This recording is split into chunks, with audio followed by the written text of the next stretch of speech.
ನೀರ್ ಪ್ರೋಕ್ಷಣೆ ಮಾಡಿದ್ರ ಅವರು ಇದ್ರ ನಮ್ಗೆ ಏನಾಗಬೇಕು ಅವರೇ ಎಲ್ಲದರಲ್ಲೂ ಅಲ್ಲೇ ಇದಾರೆ ಕೇಳಿ ಬೇಕಾರೆ.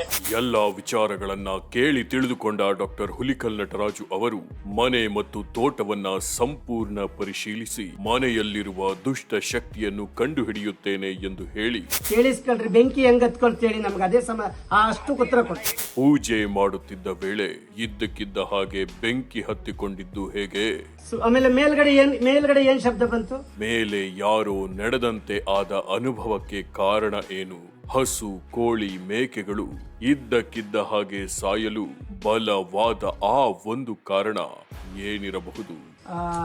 ಜ್ಯೋತಿಷಿಗಳಿದ್ದಾರೆ, ಶಾಸ್ತ್ರಿಗಳು. ಪ್ರತಿಯೊಂದನ್ನ ನೋಟ್ ಮಾಡಿಕೊಂಡು ಉತ್ತರ ಹುಡುಕಲು ಡಾಕ್ಟರ್ ಹುಲಿಕಲ್ ನಟರಾಜು ಅವರು ಆರಂಭಿಸಿದರು. ಅದೇ ಆ ಮನೆಗೆ ಇದು ಬಿಟ್ಟು ಕೂಡ ಸರ್ ಊರೊಳಗಡೆ ಮನೆಗೆ ಹೋದ್ವಿ, ಅಲ್ಲೂ ಹಸು ಸಾಕಿದ್ವಿ, ಅಲ್ಲೂ ಒಂದು ಹಸು ಸತ್ತೋಗ್ಬಿಡ್ತು. ನಾವು ಸಾಕಿದವೆಲ್ಲವೂ ಕೂಡ ಹೋಗ್ತಾ ಇದೆ.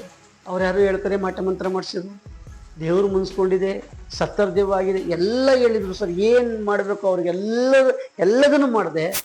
ನೋಡಿ ಸರ್, ಇಲ್ಲೊಬ್ಬ ಪೂಜೆ ಮಾಡ್ತೀನಿ ಅಂತ ಬಂದು ಅವರು ಪೂಜೆ ಮಾಡ್ತಾ ಇದ್ದಾರೆ, ಇದಕ್ಕಿದ್ದಂಗೆ ಬೆಂಕಿ ಎತ್ಕೊಂಡ್ಬಿಡ್ತು. ಬೆಂಕಿ ಎತ್ಕೊಂಡಿದ್ದಿರ್ಲಿ ಮೇಲೆ ಏನೋ ಓಡಾಡ್ದಂಗೆ ಆಗ್ಬಿಟ್ಟು ತಕ್ಷಣ ನಾನು ಆತನಿಗೆ ಏನು ಮಾಡಿದ್ರಪ್ಪ ಅಂತ ಹೇಳಿ ಫೋನ್ ಮಾಡಿದೆ. ಆತ ತಬ್ಬಿಬ್ಬಾದ. ಅವ್ರು ಏನ್ ಕೇಳ್ತಾ ಇಲ್ಲ, ಅವ್ರು ಕೇಳ್ತಾ ಇರೋದು ಏನ್ ಗೊತ್ತಾ, ಮೇಲ್ಗಡೆ ಅಲ್ಲ ಒಂದ್ ಸೆಕೆಂಡ್ ಹೇಳ್ತೀನಿ. ನಾನು ಫಸ್ಟ್ ನಿಮ್ ನಮ್ಮ ಹತ್ರ ಮಾತಾಡಿ. ನಿಮ್ ಕೈಲಿ ಎಲ್ಲ ನೀವೇ ತಾನೇ ಮಾಡಿದ್ದು, ನಿಮ್ ಕೈಲೇ ಮಾಡ್ತಿದ್ದು ತಾನೇ ಎಲ್ಲಾನು. ನಾನು ಅದನ್ನೇ ಅವ್ರಿಗೆ ಹೇಳಿದೀನಿ, ನಾನು ಅದನ್ನೇ ಕಾರಣ ಅವ್ರಿಗೆ ಹೇಳಿದೀನಿ. ನಮಗೂ ಸ್ವಲ್ಪ ಎದ್ರಿ ನಮ್ಗೂ ಹುಷಾರಿನಾಗಿತ್ತು ಅಂತ ನಾನು ಹೇಳಿದ್ದೆ ತಾನೆ. ಹೇಳಿದ್ ನಾನು ಅದನ್ನ ಅವ್ರಿಗೆ ಹೇಳ್ತಾ ಇದೀನಿ. ಅದ್ರ ಬೇರೆ ಇವಾಗ ಬೇರೆ ನಮ್ಮ ಅಜ್ಜಿ ಬೇರೆ ತೀರೋಗೈತೆ, ದೇವ್ರ ಕೇಳಕ್ಕೂ ನಮ್ಮ ಅಜ್ಜಿ ಬೇರೆ ತೀರೋಯ್ತು. ಸೂಟ್ಗುನ್ನ ಸುತ್ತಗೋತೈತೆ ಅಂತದ್ರಲ್ಲಿ ಅದ್ರ ಟೆನ್ಷನ್ ನಾನಿದ್ದೀನಿ. ನೀವು ಏನಾನ ಹಿಂಗೆಲ್ಲ ಮಾಡಿ ಹೋಗಿ ಈಗೆಲ್ಲ ಬಂದಿರೋ ನಾನೇನು ಲಕ್ಷಾಂತರ ರೂಪಾಯಿ ಇಸ್ಕೊಂಡು ಅದಕ್ಕೆ ಏನಿಲ್ಲ. ಇಲ್ಲ ಕಾರಣ ನಾನು ಅವ್ರಿಗೆ ಹೇಳಿದೀನಿ ಹಂಗಂತ. ಅವ್ರು ಏನ್ ನಮ್ಗೆ ನನ್ನ ಹತ್ರ ದುಡ್ಡು ಕೇಳಿಲ್ಲ ಅಂತ ಹೇಳಿದೀನಿ. ಕೂಲಿ ಕೊಟ್ಟು ಕಳಿಸಿ ಈ ತರ ಅವ್ರ ಕೇಳಿಸ್ಕೊಳ್ರಿ ಬೆಂಕಿ ಹೆಂಗ್ ಹತ್ಕೊಳ್ತೇಳಿ ನಮ್ಗೆ ಅದೇ ಸಮ ಅಷ್ಟು ಉತ್ತರ ಕೊಡ್ರಿ. ಏನ್ ಗೊತ್ತೇನಣ್ಣ, ಅವ್ರ ಕೇಳಿ ಅವ್ರ ಮನೇಲಿ ಅವ್ರ ಕೈಲಿ ಬಟ್ಟೆ ಎಲ್ಲ ಹಾಕಿ ಇಟ್ಟಿದ್ವಿ ಕೇಳಿ. ಸುಳ್ಳು ಹೇಳ್ಬೇಡ್ರಿ. ಏನು ಮುಟ್ಟಿಲ್ಲ, ಇಲ್ಲ ನಿಜವಾಗೂ ಇಲ್ಲ. ಆಮೇಲೆ ಮೇಲ್ಗಡೆ ಏನ್ ಶಬ್ದ ಬಂತು? ಅವರೇ ಇದ್ರಲ್ಲ, ಅವರೇ ಕೇಳಿ. ಮಧ್ಯರಾತ್ರಿ ಪೂಜೆ ಮಾಡ್ಬೇಕಾದ್ರೆ ಅವರೇ ಇದ್ರು, ಪ್ರೆಸೆಂಟ್ ಅವರೇ ಇದ್ರು. ಇಷ್ಟೊಂದು ಸುಳ್ಳು ಹೇಳ್ಬಾರ್ದು, ನೀವು ಸುಳ್ಳು ಹೇಳ್ಬಾರ್ದು. ಬೆಂಕಿ ಅಟ್ಟದ ಮೇಲೆ ಯಾರೋ ನಮ್ ಕಡೆ ಯಾರೋ ಹತ್ತಿದ್ರೇನ ಕೇಳೋಣ ಅವ್ರ ನವೀನ. ನೀರ್ ಇದು ಬೆಂಕಿ ಮೇಲೆ ನೀರ್ ಹಾಕಿದ್ರಾ ಆ ಬಟ್ಟೆ ಮೇಲೆ? ನೀರಲ್ಲ, ಪ್ರೋಕ್ಷಣೆ ಮಾಡಿದ್ವಿ. ನೀರ್ ಪ್ರೋಕ್ಷಣೆ ಮಾಡಿದ್ರಾ? ಅವರೇ ಇದ್ರಣ್ಣ, ನಮ್ಗೆ ಏನಾಗಬೇಕು ಅವರೇ ಎಲ್ಲದರಲ್ಲೂ ಅಲ್ಲೇ ಇದಾರೆ ಕೇಳಿ ಬೇಕಾರೆ. ನಾವೇನೂ ತಂದಿಲ್ಲ, ಅವ್ರ ಕೆಲೆ ಎಲ್ಲ ಮಾಡ್ತಿದ್ವಿ. ನಮ್ಗೆ ಅಲ್ಲಿ ತುಂಬಾ ಹುಷಾರಿದ್ದೆಲ್ಲ ಮಲ್ಕೊಂಡಿದೀವಿ ಅಂತ ಅವ್ರಿಗೆ ಹೇಳಿದ್ವಿ. ಅದಾದ್ಮೇಲೆ ನಮ್ಗೆ ಸ್ವಲ್ಪ ನಮ್ ಜೊತೆಲಿ ಬಂದಿರೋರಿಗೆಲ್ಲ ಹುಷಾರಿಲ್ಲ. ಹಾಗಾದ್ರೆ ನಿಮ್ ಪ್ರಕಾರ ಇನ್ನೂ ಎದುರಿಸ್ತಾ ಇದೀರಿ ಇಲ್ಲಿ ಏನೋ ಇದೆ ಅಂತ? ಅವರೇ ಹೇಳಿರುತ್ತೆ. ನನ್ಗೆ ಅವೆಲ್ಲ ನೀವು ನನ್ ಜೊತೆ ಮಾತಾಡಿ. ನೀವು ಪ್ರಕಾರ ಇನ್ನೂ ಏನೋ ಇದೆ, ನನ್ಗೂ ತೊಂದರೆ ಆಗಿದೆ ಅಂತ ಎದುರಿಸ್ತಾ ಇದ್ದೀರಾ. ಅವ್ರಿಗೆ ಎದುರಿಸ್ಲಿಲ್ಲ, ನಮ್ದು ಆಗಿರೋ ಅನುಭವದಲ್ಲಿ ನಮ್ಗೆ ಸ್ವಲ್ಪ ಹುಷಾರಿದ್ದಂಗೆ ಆಯ್ತೋಣ. ಈಗ ಬನ್ನಿ, ನಾನು ಈ ಮನೇಲಿ ಇದ್ದೀನಿ. ಯಾವ ಹಸು ಸಾಯ್ತವೆ, ಯಾವ ಕುರಿ ಸಾಯ್ತವೆ, ಯಾರು ಏನಾಗ್ತಾರೆ ಕಾದ್ ನೋಡ್ತೀನಿ. ಬರ್ತೀರಾ ನೀವು ಇಲ್ಲಿ? ಅಣ್ಣ ಏನ್ ಗೊತ್ತಾ, ಅವ್ರ ಬಗೆಹರಿದ್ರೆ ನಮ್ಗೆ ಅದೇ ಸಂತೋಷ. ನೀವು ಬನ್ನಿ ಇಲ್ಲಿಗೆ. ನನಗೆ ಬೇರೆ ಪ್ರಶ್ನೆ ಬೇಡ. ಬೆಂಕಿ ಹಚ್ಚಿದ್ದು ನನ್ನ ಮಾತು ಕೇಳ್ರಿ. ಬೆಂಕಿ ಹಚ್ಚಿದ್ದು ನಿಮ್ ಕೈವಾಡ ಇದೆ. ಸತ್ಯನ ಸುಳ್ಳ? ದಯವಿಟ್ಟು ಸತ್ಯ ಹೇಳಿ. ನಿಜ ಇಲ್ಲ ಹೇಳಿ. ನಾನು ಅಣ್ಣ ನವೀನ ಅವರೇ ಬೇಡ, ನಾನ್ ನಿಮ್ಮ ಹತ್ರಕ್ಕೆ ಬರ್ತೀನಿ, ಬಿಡಲ್ಲ. ಬೆಂಕಿ ಸತ್ಯ ಹೇಳಿ. ಇದನ್ನ ಎಲ್ಗೂ ನನ್ ಮಾತು ಕೇಳಿ. ನಾನು ಐಟಮ್ ಕಟ್ಟಿಸ್ತಿದೀನಿ ಸ್ವಲ್ಪ ಹಣ. ನನ್ಗೆ ಇವಾಗ ಏನೋ ಐಟಮ್ ಕಟ್ಟಿಸ್ತಾ ಇದೀನಿ, ಅಜ್ಜಿದು ತಿಥಿ ಇದೆ, ಅದ್ ಮಾಡ್ತಿದೀನಿ. ನಾನು ಈಗ ಸ್ವಲ್ಪ ಬಿಸಿ ಇದ್ದೀನಿ ಅಣ್ಣ, ಸರಿನಾ? ಬೇಕಾದ್ರೆ ಅವ್ರನ್ನ ನೀವ್ ಯಾವತ್ತಾರ ಹೇಳಿ. ಮೋಸ ಮಾಡಿಲ್ಲ. ನನಗೆ ಮೋಸದ ಪ್ರಶ್ನೆ ಬೇಡ ರೀ, ದುಡ್ಡಿನ ಬೇಡ. ಬೆಂಕಿ ಹಚ್ಚಿದ್ದು ಸತ್ಯ ಹೇಳಿ. ಸತ್ಯ ಹೇಳಿಲ್ಲ ನಾನು ಬಿಡಲ್ಲ. ಅವ್ರು ಬಿಟ್ರು ನಾನು ಬಿಡಲ್ಲ. ಸರಿ ಆಯ್ತು, ಮಾತಾಡೋಣ. ಸರಿ ಆಯ್ತು. ಬೆಂಕಿದು ನನಗೆ ಹೇಳ್ಬೇಕು. ನಿಮ್ದೆಲ್ಲ ಸಮಸ್ಯೆ ಬಗೆಹರಿಸ್ಮೇಲೆ ಎಲ್ಲ ಟಿವಿಗೆ ಹಾಕ್ಬಿಡ್ತೀನಿ ನಾನು, ನೀವು ಬೆಂಕಿದು ಹೇಳಲಿಲ್ಲ ಅಂದ್ರೆ. ಸರಿ ಅಣ್ಣ ಆಯ್ತು, ನಾನು ಮಾತಾಡ್ತೀನಿ. ಫ್ರೀಯಾಗೆ ಒಂಚೂರು ಏನೋ ಸಾಮರ್ಥ್ಯ ಹೆಚ್ಚಿನ ಐಟಮ್ ನನಗೆ ಫೋನ್ ಮಾಡಿ ಹೇಳ್ಬೇಕು ಬೆಂಕಿ ಹೆಂಗ್ ಹತ್ಕೊಳ್ತು ಅಂತ. ಇವ್ರ ಕೈಲಿ ಹೇಳ್ದಿಲ್ಲ ಅಂದ್ರು ನನಗೆ ಹೇಳಿ ಅಷ್ಟೇ. ಆಯ್ತು, ಅದನ್ನ ಹೇಳ್ತೀನಿ. ಮತ್ತೆ ಇವರಿಗೆ ಫೋನ್ ಮಾಡಿ ವಿನಯ್ಗೆ ನಾನೇನು ದುಡ್ಡು ಕೇಳಿಲ್ಲ, ನನಗೇನೋ ನನಗೂ ತೊಂದರೆ ಆಯ್ತು, ಅಲ್ಲೇನೋ ಅರಿತು ಅಂತ ಇನ್ನೊಂದ್ಸರಿ ಎದುರಿಸಿದ್ರೆ ನಾನು ಸುಮ್ಮನೆ ಬಿಡಲ್ಲ. ಸರಿ ಆಯ್ತು, ಏನಿಲ್ಲ. ಡೈರೆಕ್ಟ್ ನನಗೆ ಫೋನ್ ಮಾಡಿ, ಬೇಕಾದ್ರೆ ನನಗೆ ಫೋನ್ ಮಾಡಿ. ಏನಿಲ್ಲ ಆಯ್ತು. ಆದ್ರೆ ಏನು ಅಂದ್ರೆ ಅವ್ರ ಮನೆ ಸಮಸ್ಯೆ ಬಗೆಹರಿಸ ನಾನ್ ಬಗೆಹರಿಸ್ತೀನಿ. ನೀವು ಮಾಡಿದ್ದು ತಪ್ಪಿದೆ. ಒಂದು ಬೆಂಕಿ ಹಚ್ಚಿದ್ರಿ, ಇನ್ನೊಂದು ಮೇಲ್ಗಡೆ ಸೌಂಡ್ ಬಂದಿದೆ. ನೀವು ಪೂಜೆ ಮಾಡಿದವ್ರು ಪೂಜಾರಿ ಎದ್ರಿಕೊಂಡ್ರೆ ಸಾಮಾನ್ಯ ಜನ ಹೇಗೆ? ಅಣ್ಣ ದೇವ್ರ ಸುತ್ತಲೂ ಹತ್ತದ ಮೇಲೆ ಕೇಳೋಣ, ಅವರೇ ಇದ್ರು, ನಾವೇನಾರು ಮ್ಯಾಕ್ ಯಾರೋ ನಮ್ ಕಡೆ ರಸ್ತಿದ್ರ ಅವರು ಹೋಗಲ್ಲ, ನಿಮ್ಗೂ ಹಚ್ಚಲ್ಲ. ಈಗ ಬನ್ನಿ ನಾನು ಇರ್ತೀನಿ, ಅದೇನ್ ಬರುತ್ತೆ ನೋಡೋಣ. ನಿಮ್ಗೂ ಹಚ್ಚಲ್ಲ, ಅವ್ರು ಹೋಗಲ್ಲ. ಇದನ್ನೆಲ್ಲ ಟಿವಿಲೇ ಹಾಕ್ತೀನಿ. ನಾನೊಂದು ಚಾಲೆಂಜ್ ಕಟ್ಟಿದ್ದೀನಿ, ಅಲ್ಲಿ ಏನಾಗುತ್ತೆ ಅಂತ ನೋಡಕ್ ಹೊರಟಿದ್ದೀನಿ ಅಂತ ಹಾಕ್ಲಾ? ಆಯ್ತು ಹಾಕಿ ಅಣ್ಣ, ಅದು ಬೇಕಾದ್ರೆ ಅದು ನೀಟಾಗಿ ಅದು ಏನು ಇಲ್ಲ ಅಂತ ಬಂದ್ಬಿಟ್ರೆ ಇನ್ನೂ ಸಂತೋಷ. ಸರಿ ಅಣ್ಣ, ಆದ್ರೆ ಬೆಂಕಿ ಹತ್ತಿದ್ದು ಸತ್ಯ ನೀವು ಹೇಳಲೇಬೇಕು. ಸರಿ ಅಣ್ಣ, ನಾನು ಒಂಚೂರು ಐಟಮ್ ತೆಗಿದ್ದೀನಿ ಮಾತು. ಸತ್ಯ ಗೊತ್ತಾಯ್ತು ಇವ್ರಿಗೆ. ಅಲ್ಲಿ ನಡೆದಿರೋ ಘಟನೆ ಬೇರೆ. ಇವ್ರು ಯಾರೋ ಬಂದ್ಬಿಡ್ತಾರೆ, ತಾವು ಸ್ವಾರ್ಥಕ್ಕೆ ಏನೇನೋ ಮಾಡ್ತೀನಿ ಅಂತ ಹೇಳ್ತಾರೆ, ಏನೆಲ್ಲ ಮಾಡಿ ದುಡ್ಡು ಕಿತ್ಕೊಂಡ್ಬಿಡ್ತಾರೆ. ಕೊನೆಗೆ ಹಣೆ ಬರ ಗ್ರಾಚಾರ ಅಂತ ಹೇಳಿ ಹೋಗ್ತಾರೆ ಸರ್.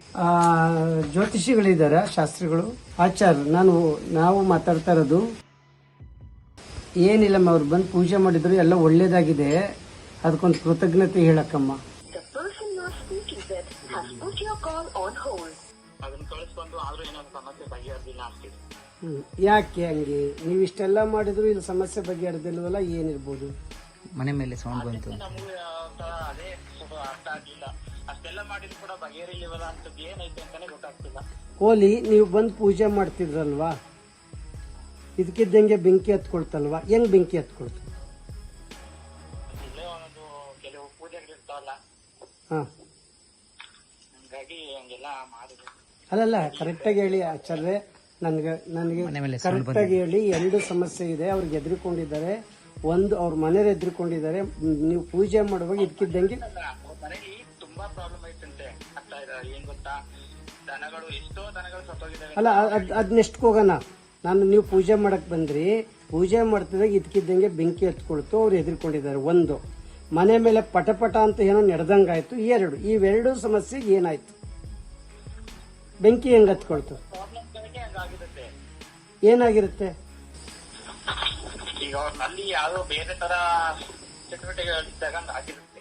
ಏನ್ ಚಟುವಟಿಕೆ ಹೇಳಿ? ಅಂದ್ರೆ ಅವ್ರ ನಲ್ಲಿ ಏನೋ ಪ್ರಾಬ್ಲಮ್ ಇರೋದ್ರಿಂದ ಆಗ್ತೈತಿ ಅಂತ. ಅಲ್ಲ, ಪ್ರಾಬ್ಲಮ್ ಏನು ನಿಮಗೆ ಗೊತ್ತಿದೆಯಲ್ಲ, ಈಗ ಬಂದಿದ್ರಲ್ಲ, ನಿಮಗೆ ಗೊತ್ತಿದೆಯಲ್ಲ ಪ್ರಾಬ್ಲಮ್ ಏನು? ಏನೋ ಅದು ದೇವಗಳ ಅಂತ ಶಂಕೆ ತರ ಇರುತ್ತಲ್ಲ.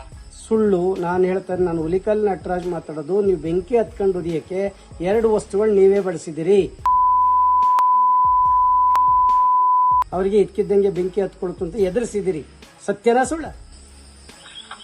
ಇಲ್ಲ ಇಲ್ಲ, ನನಗೆ ಹೇಳಿ, ನಾನು ನಿಮ್ಮ ಹತ್ರಕ್ಕೆ ಬರ್ತೀನಿ. ಸರಿಯಾಗಿ ಹೇಳಿ, ದಯವಿಟ್ಟು ಮುಚ್ಚಬೇಡಿ. ಆ ಜನಕ್ಕೆ ಭಯ ಕೊಡಬೇಡಿ. ಇಲ್ಲ ಇಲ್ಲ ಹಂಗೇನಿಲ್ಲ. ಇಲ್ಲ, ನಾನ್ ಬಿಡಲ್ಲ, ಪೊಲೀಸ್ ಸ್ಟೇಷನ್ಗೆ ಕರ್ಕೊಂಡು ಹೋಗ್ತೀನಿ. ಬೆಂಕಿ ಹೆಂಗ್ ಹತ್ಕೊಳ್ತು? ನೀವು ಮಾತನಾಡುತ್ತಿರುವ ವ್ಯಕ್ತಿಯು ನಿಮ್ಮ ಕರೆಯನ್ನು ಹೋಲ್ಡ್ ನಲ್ಲಿ ಇರಿಸಿದ್ದಾರೆ. ದಯವಿಟ್ಟು ಲೈನ್ ನಲ್ಲಿ ಇರಿ.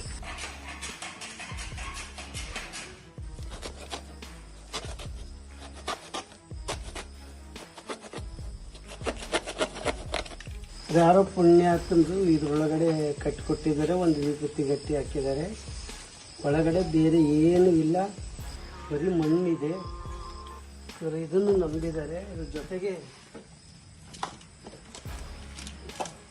ಮೇಲ್ಗಡೆ ಕಾಣೋ ಹಾಗೆ ಬಾಕ್ಸಲ್ಲಿ ತಾಮ್ರದ್ದು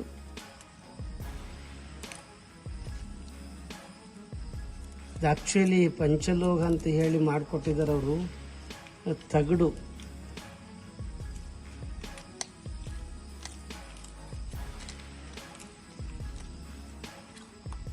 ನೋಡಿ, ರೈತರು ನಂಬಿಸಕ್ಕೆ ಮಾಡಿರುವಂಥ ತಂತ್ರಗಳು. ಇದೆಲ್ಲಾದ್ರೂ ಅಕ್ಕಿ ಹಾಕಿದ್ದಾರೆ. ಈ ಅಕ್ಕಿನ ಕೊಟ್ಟಿದ್ರೆ ಎಷ್ಟೋ ಜನ ಊಟ ಮಾಡ್ತಿದ್ರೇನು. ಇದು ಕಲ್ಲು, ನಿಂಬೆ. ಎಸ್, ಕೊಬ್ಬರಿ ಆಗಿದೆ. ಇವ್ರು ಕೊಟ್ಟರೆ ಇದನ್ನು ನೋಡ್ಕೊಂಡು ನಾನೇ ತಿಂತೇನೆ. ಇದು ಕೊಬ್ಬರಿ ಆಗಿದೆ. ಇಷ್ಟೆಲ್ಲ ಮಾಡಿದ್ರು ಕೂಡ ಇವ್ರ ಮನೆಯಲ್ಲಿ ಹಸುಗಳು, ಕೋಳಿಗಳು ಸಾಯೋದಂತೂ ತಪ್ಪಿಲ್ಲ. ಕಾಣಬಾರ್ದ ದೇವರುಗಳನ್ನ ಕಂಡಿದ್ದಾರೆ. ಬರ್ಬಾರ್ ಸ್ವಾಮೀಜಿಗಳು, ಜ್ಯೋತಿಷಿಗಳು, ಮಂತ್ರವಾದಿಗಳು ಎಲ್ಲರೂ ಕೂಡ ಬಂದಿದ್ದಾರೆ.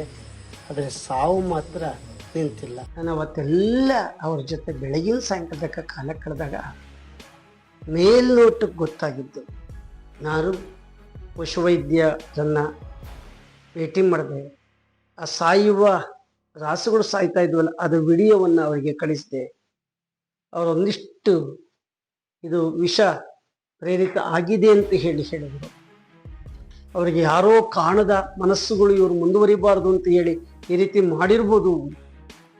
ಎಂಥ ವಿಕೃತ ಮನಸ್ಸುಗಳ್ರಿ ರಸಗಳಿಗೆ ಮಾಡ್ತಾರಲ್ಲ ಅನ್ನೋದು ಒಂದು ಕಲ್ಪನೆ. ಆದರೆ ಆ ಎಲ್ಲ ಸುತ್ತಮುತ್ತ ವಿಷವರ್ತುಲದ ಗಿಡಗಳು ಗಿಡಮೂಲಿಕೆಗಳಿರಬೇಕು, ಅದನ್ನು ತಿಂದಿರ್ಬೋದು. ಇದನ್ನೆಲ್ಲನೂ ಚೆಕ್ ಮಾಡಲಿಕ್ಕೆ ಮಾಹಿತಿಯನ್ನು ನಾನು ವೆಟನರಿ ಡಾಕ್ಟರ್ಗೂ ಕೊಟ್ಟಿದ್ದೀನಿ. ಈಗ ಆ ಕುಟುಂಬದವ್ರಿಗೆ ಹೇಳಿದ್ದೀನಿ, ಬನ್ನಿ ಇನ್ನು ಮುಂದೆ ಸಾಯಲ್ಲ.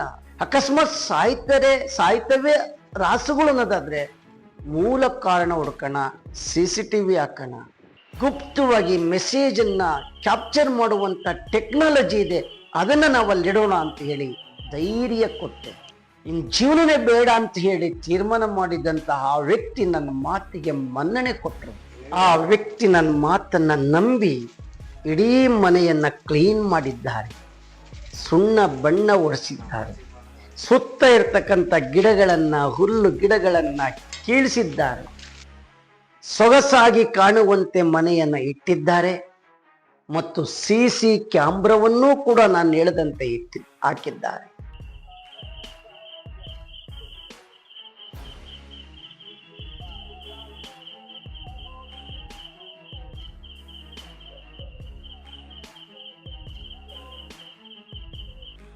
Attention, you are under surveillance. Attention, you are under surveillance. ಮತ್ತು ಅದೇ ಮನೆಗೆ ಒಂದು ಹಸು ತಗೊಂಡು ಬನ್ನಿ, ನಾನು ಬರ್ತೇನೆ. ಕೋಳಿಗಳನ್ನ ತಗೊಂಡ್ಬನ್ನಿ, ನಾನು ಬರ್ತೇನೆ. ನಾನು ಇಡೀ ರಾತ್ರಿ ಅಲ್ಲಿರ್ತೇನೆ ಅಂತ ಹೇಳಿ ಇವತ್ತು ಆ ಊರಿಗೆ ನಾನು ಹೋಗ್ತಾ ಇದ್ದೇನೆ. ನಾನು ಹೇಳಿದ ರೀತಿಯಲ್ಲಿ ಆ ಕುಟುಂಬದ ವ್ಯಕ್ತಿ ಎಲ್ಲವನ್ನು ಕೂಡ ಮಾಡಿದ್ದಾರೆ. ಬನ್ನಿ, ಅಲ್ಲೇನೇನು ಮಾಡಿದ್ದಾರೆ, ಹೇಗೆಲ್ಲ ಅಚ್ಚುಕಟ್ಟು ಮಾಡಿದ್ದಾರೆ, ಅದೆಲ್ಲವನ್ನು ಕೂಡ ನಿಮ್ಮ ಮುಂದೆ ಹಾಕಿದ್ದೇನೆ. ಇದನ್ನು ನೋಡಿ ಇವತ್ತು ರಾತ್ರಿ ಆ ನಿಗೂಢ ಸ್ಥಳದಲ್ಲಿ ನೀವು ತಂಡ ಹೋಗ್ಬೋದು, ಏನೂ ಆಗಲ್ಲ ಅಂತ. ಇಲ್ಲ, ನಮಗೆ ಗೊತ್ತಿಲ್ಲದ ರೀತಿಯಲ್ಲಿ ನಾನು ಒಬ್ಬನೇ ಅಲ್ಲಿ ಹೋಗಿ ಮಲಗ್ತೇನೆ. ನನ್ನ ಬೆಂಗಾವಲಾಗಿರೋರು CCTVಗಳು ಮಾತ್ರ. ನಿನ್ನೆ CCTV ಇಟ್ಟಾಗ ನಮ್ಗೊಂದು ಅನುಮಾನ ಬಂದಿದೆ, ಆ CCTV ಒಂದಿಷ್ಟು ತಿರುಗಿದೆ. ಆ ತಿರುಗಿರ್ಲಿಕ್ಕೆ ಹಿಂದೆ ಕಾಣದ ಕಡ್ಡಿ ಅಥವಾ ಮನುಷ್ಯನ ಕೈವಾಡ ಇದೆ ಅಂತ ಮೇಲ್ನೋಟಕ್ಕೆ ಗೊತ್ತಾಗಿದೆ. ಅದಕ್ಕೆ ಪೊಲೀಸ್ನರಿಗೂ ಕೂಡ ಮಾಹಿತಿ ಕೊಟ್ಟಿದ್ದೇವೆ, ಪೇಪರ್ನರಿಗೂ ಕೂಡ ಮಾಹಿತಿ ಕೊಟ್ಟಿದ್ದೇವೆ. ಮುಂದೆ ಆಗುವ ಆ ಘಟನೆಗಳು, ಆ ಘಟನೆಗೆ ಕಾರಣ ಯಾರು, ಹಸುಗಳ ಸಾವಿಗೆ ಕಾರಣ ಯಾರು, ಆ ಕಾಣದ ಮನಸ್ಸು ಅಥವಾ ಕೈವಾಡ ಯಾವುದು, ಆ ಹಸುಗಳು ತಿಂದಂತ ವಿಷಕಾರಿ ವಸ್ತು ಯಾವುದು, ಇದೆಲ್ಲವನ್ನು ಇಂಚಿಂಚಾಗಿ ನಿಮ್ಮ ಮುಂದೆ ಇಡ್ತೇನೆ. ಇವತ್ತು ರಾತ್ರಿ ಹೋಗಿ ಬಂದ ಮೇಲೆ